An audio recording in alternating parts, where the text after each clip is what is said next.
Hey guys, let's go ahead and let's do the Beowulf introduction sheet. So you'll have a sheet in front of you that's got blanks on it. I have the master copy. I'm going to read over it.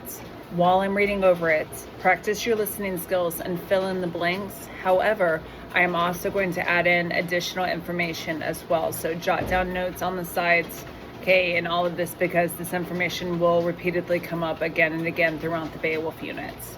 So one thing that you need to understand about Beowulf is the oldest piece of literature we have. It's a classic work of Old English literature. Okay, English is actually divided up into three different categories. You have Old English, Middle English, Modern English. If you can believe it, William Shakespeare, his work is actually considered Modern English. But Old English, what Beowulf is, I can't even read it. It's almost a completely different language. Like, one of the words in there is hawa. It's hawa. I mean, can you imagine? Like, I'm sitting here like, oh my God, so we're reading a translated version of it.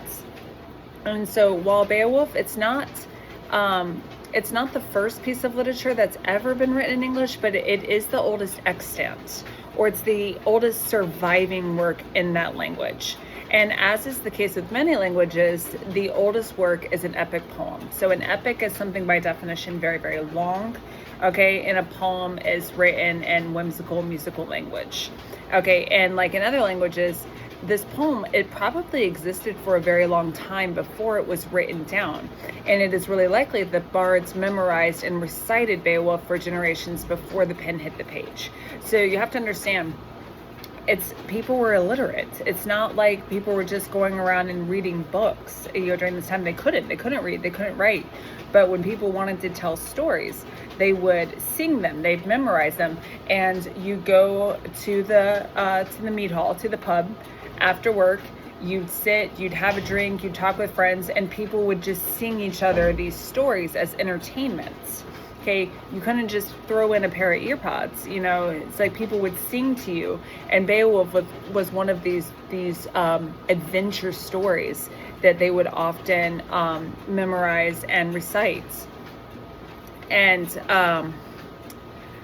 there's this kind of there's a mystery around this work, because what that means is, if poems were recited before they're actually written down, it means we really don't know how old Beowulf is. We don't know how long it was actually recited and when it was actually written down for the first time. So really, we just have kind of a guess. So when historians are asked, when was Beowulf written, you get more of a range of dates rather than a concrete year.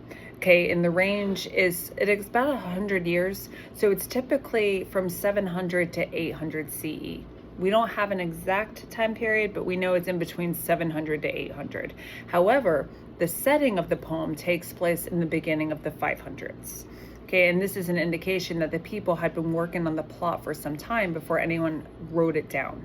Okay, so this is not a new story. It went from generation to generation. People would add on the details. The original text can tell researchers, quite a lot about historical context. This work is classified as heroic poem because it has a hero in it. And, it's a style of poetry that tells a story about aristocratic warriors. You probably have heard of heroic poems before. Some of the other famous ones are Homer's Iliad and the Odyssey. Okay, I don't know if you guys read the Odyssey in freshman year, but you've got Odysseus, who comes after the Trojan War, and he comes home and he battles all of these monsters on the way home. The content of these poems reflects like the martial values of the ancient world. So then it leads you to this protagonist, to Beowulf. So who is Beowulf? Well, he is a protagonist and he's the hero of the poem, but he also appears in other legends. So Scandinavian people who were also Germanic, told many stories about Beowulf's exploits in ancient times. And Germanic peoples are the ancestors of modern English, Germans, Dutch, Frisians, and Scandinavians.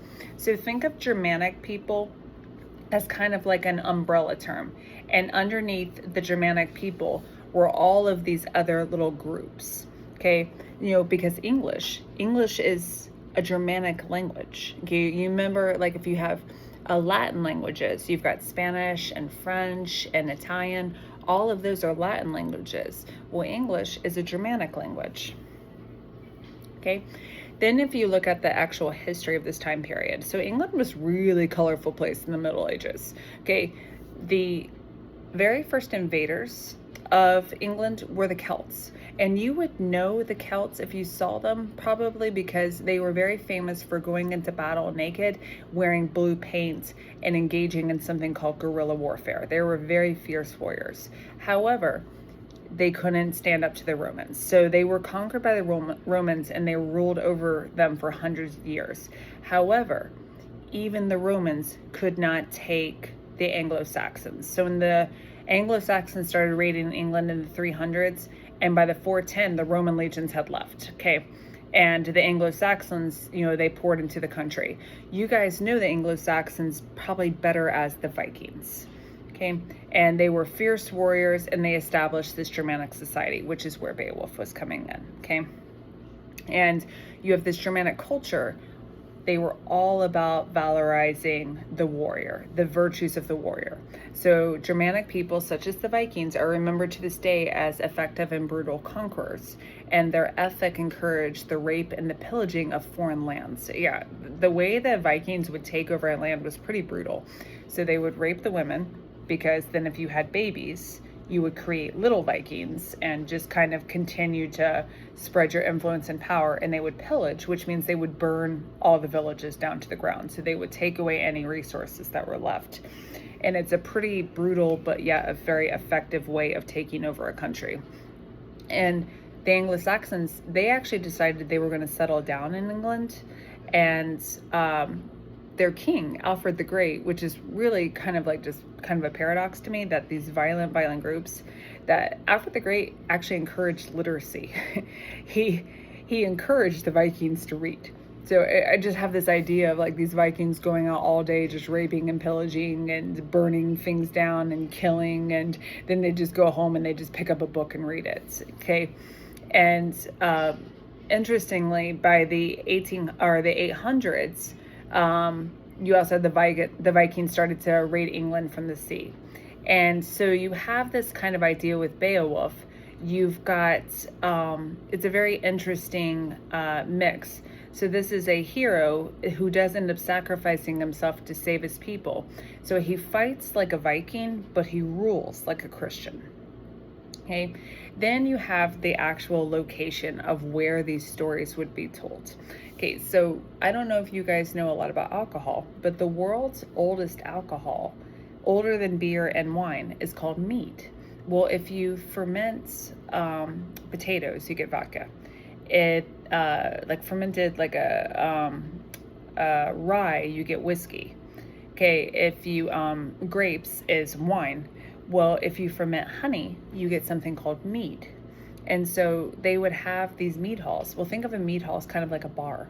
You would have these mud walls, these mud floors. There would be a giant pig in a spit in the middle of the room, and tables, and women would be going around pouring drinks for everyone, and everyone would be singing and dancing and yelling and just having all this kind of laughing, and someone would be on a table just singing songs about heroes and warriors and adventures. And that was how the people knew the Beowulf story.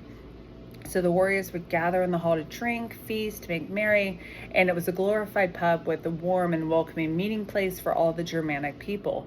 And much as they do today, they gathered in a dark hall to make up in the middle of the cold winter. There were heavy doors, there's no windows, okay? And it was, just really this kind of dark, smoky place, but it's where everyone really wanted to go at the end of the day, okay? And then finally, so what language was Beowulf written in? Well, the original text was written in Old English, which was the language of the Anglo-Saxons, the ancestors of the modern English. So these Germanic people, they were related to the Dutch, Frisians, Germans, and Scandinavians, and they migrated from Europe to England, introducing the Germanic culture to the island of Britain.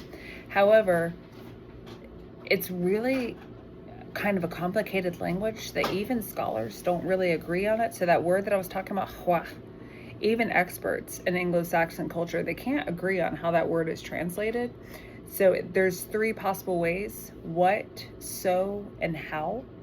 So really it just shows that a lot of what we're reading is open for interpretation.